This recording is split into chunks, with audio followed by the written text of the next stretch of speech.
بسم اللہ الرحمن الرحیم وَيَسْتَقْبِلُ بِهِمَا الْقِبْلَةَ، اور منہ کرے ان دونوں میں یعنی اذان اور اقامت میں قبلے کی طرف.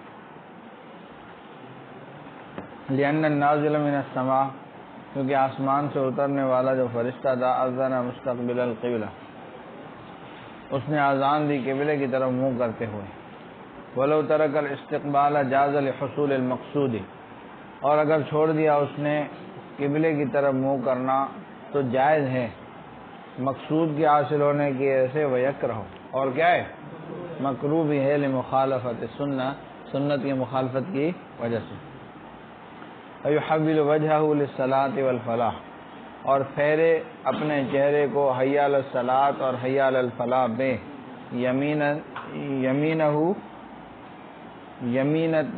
یمنتاً و یسرتاً، دائیں اور بائیں جانب. لأنه خطاب للقوم، کیونکہ یہ خطاب ہے قوم کو. فیواجہہم، پس ان کے کیا ہے ان کی طرف منہ کرے، ان کی طرف.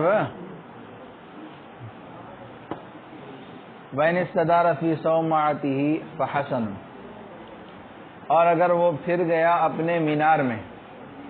صومعہ بعض نے کہا کہ اس سے مراد مینار ہے، بعض نے کہا کہ وہ جگہ اونچی جگہ جس پر کھڑے ہو کر مؤذن پچھلے دور میں اذان دیتے تھے جب لاؤڈ اسپیکر وغیرہ نہیں ہوتے.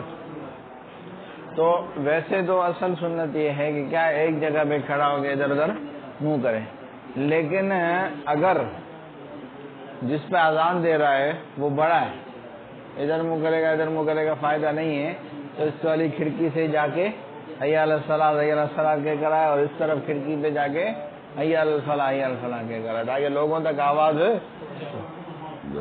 سمجھا.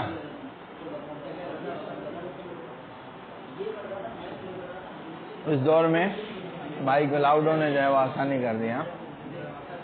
نہیں تو پہلے دور میں اذان کے لیے ہر بندہ اذان نہیں دیتا تھا، بلکہ وہ جس کی آواز بڑی ہو.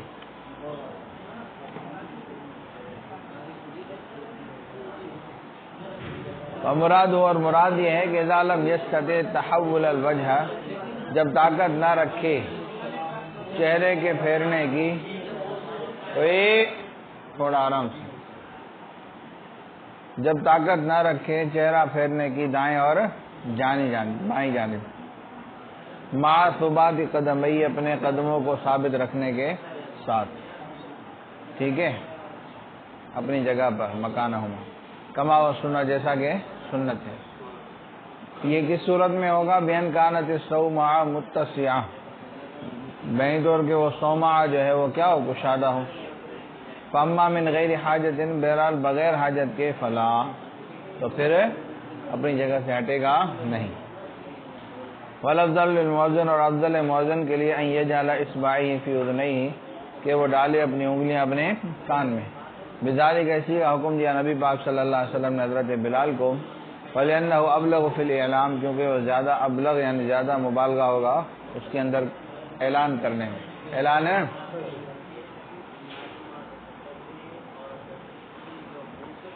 اپنی آواز سنائی نہیں دے گی تو زور سے کہے گا نا، سمجھا. فإن لم يفعل، اور اگر نہیں کیا تو فحسن، پھر بھی اچھا ہے. لأنہ لیست بسنت اصلیۃ، کیونکہ وہ اصلی سنت نہیں ہے، محض آواز کی بلندی کے مقصد کے لیے. والتصویب فی الفجر، اور فجر میں تصویب کرنا. تصویب کہتے ہیں کہ اذان ہو جائے، اذان ہے، اذان کے بعد اقامت سے پہلے دوبارہ جو ہے وہ اوپر چڑھ کے حی علی الصلاۃ حی علی الصلاۃ، آؤ نماز کی طرف آؤ نماز کی طرف اعلان کرے، سمجھا. اور یہ دوسری زبان میں بھی کر سکتا ہے کہ اپنے زبان میں اعلان کرے کہ آؤ آؤ نماز کی طرف آؤ، نماز کا ٹائم ہو گیا، سمجھا. اس کو کہتے ہیں تصویب، تو یہ جائز ہے. اور تصویب فجر میں حی علی الصلاۃ حی علی الفلاح کے ساتھ 2 مرتبہ اذان اور اقامت کے درمیان اچھی چیز ہے. لأن وقت نوم و غفلت، کیونکہ وہ نیند اور غفلت کا وقت ہے. فکریہ فی سائر الصلوات، تمام نمازوں میں اس کو مکروہ قرار دیا گیا، صرف فجر میں، صرف. ومعنی، اس کی معنی یہ ہے العود الی الاعلام، یعنی دوبارہ اعلان کی طرف لوٹنا. وهو على حسب ما تعارفوه، اور اسی کے مطابق ہوگا جو لوگوں میں مشہور ہے، متعارف ہے، کیسے اعلان کرتے ہیں۔ وہذا تصویب احدثہ علماء کوفہ، یہ تصویب ہے جس کو ایجاد کیا ہے کوفہ کے علماء نے، بعد عہد صحابہ، صحابہ کے زمانے کے بعد، لتغیر احوال الناس، لوگوں کے احوال کے تبدیل ہونے کی وجہ سے، وخصوا الفجر به، اور انہوں نے خاص کیا فجر کو اس کے ساتھ، لما ذکرنا ہو، اس وجہ سے جو ہم ذکر کر چکے، یعنی وہ وقت نوم اور غفلت ہے۔ اور متاخرین نے بہتر قرار دیا ہے تمام نمازوں، تمام لظہور التوانی فی الامور الدینیہ، سستی کے ظاہر ہونے کی وجہ سے، کس کے اندر؟ دینی امور کے اندر۔ اور امام ابو یوسف رحمۃ اللہ علیہ فرماتے ہیں کہ لا ارى باسا، میں کوئی حرج نہیں دیکھتا کہ کہے مؤذن امیر کے لیے،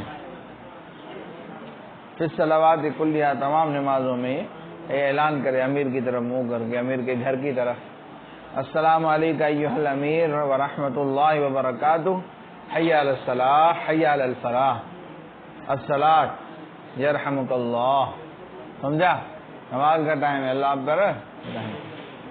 واستبعدہ، اور اس کو بعید سمجھا ہے امام محمد رحمۃ اللہ علیہ نے، وہ فرماتے ہیں لأن الناس سواسیہ فی امر الجماع، کیونکہ لوگ جو ہے وہ برابر ہیں جماعت کے معاملے میں، تو امیر کو خاص کرنے کی ضرورت ہے۔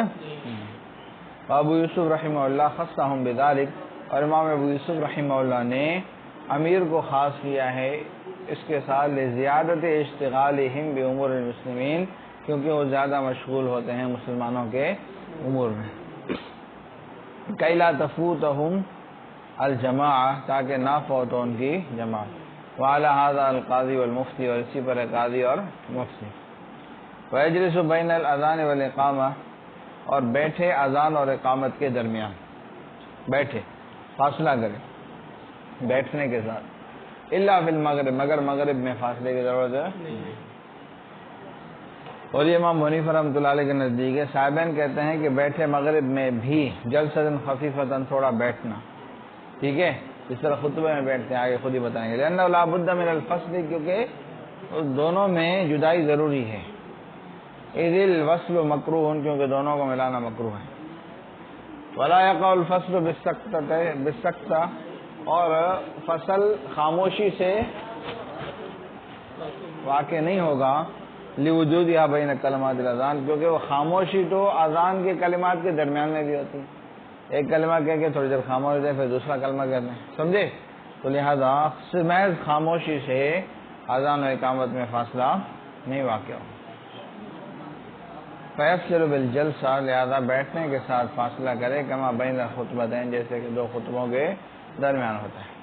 اور امام حنیفہ رحمۃ اللہ کی دلیل یہ ہے کہ تاخیر مغرب میں مکروہ ہے، فیکتفا بادنی الفصل، بس اکتفا کی جائے گی ادنا فصل کے ساتھ، احترازا عنہ، تاخیر سے بچنے کے لیے، والمکان فی مسئلتنا مختلفۃ، اور جگہ جو ہے ہمارے مسئلے میں مختلف ہے، آئی بات میں اذان الگ جگہ پہ دیتے ہیں، اقامت الگ جگہ پہ، اور اس طرح نغمہ بھی مختلف ہے، اذان ٹھہر ٹھہر کے دیتے ہیں اور اقامت جلدی جلدی، نغمہ سمجھ جو نا آواز، فیقع الفصل بالسکتہ، فصل ادا، فصل خاموشی سے واقع ہو جائے گا، ولا کذالک الخطبہ، خطبہ اس طرح نہیں ہے، خطبہ میں جگہ بھی ایک ہوتی ہے، نغمہ بھی ایک ہوتا ہے۔ اور امام شافعی رحمۃ اللہ علیہ فرماتے ہیں کہ فاصلہ کرے 2 رکعتوں کے ساتھ، جس طرح حرم باغ میں مغرب کی نماز کے بعد 2 رکعتیں پڑھتے ہیں، اعتبار بسائر الصلوات، تمام نمازوں کا اعتبار کرتے ہوئے، اور فرق ہم ذکر کر چکے۔ قال یعقوب، امام حضرت یعقوب یعنی امام ابو یوسف کہتے ہیں کہ میں نے دیکھا امام ابو حنیفہ کو کہ اذان دیتے تھے مغرب میں اور اقامت دیتے تھے، اور نہیں بیٹھتے تھے اذان اور اقامت کے درمیان، اور یہ فائدہ دیتا ہے اس کا جو ہم نے کہا، اور بے شک مستحب کیا ہے کہ ہو مؤذن عالم سنت کا، کیونکہ حضور صلی اللہ علیہ وسلم نے ارشاد فرمایا، اور اذان دے تم میں سے بہترین لوگ، تم میں سے صلی اللہ تعالی علیہ سیدنا محمد وعلی آلہ وصحبہ اجمعین۔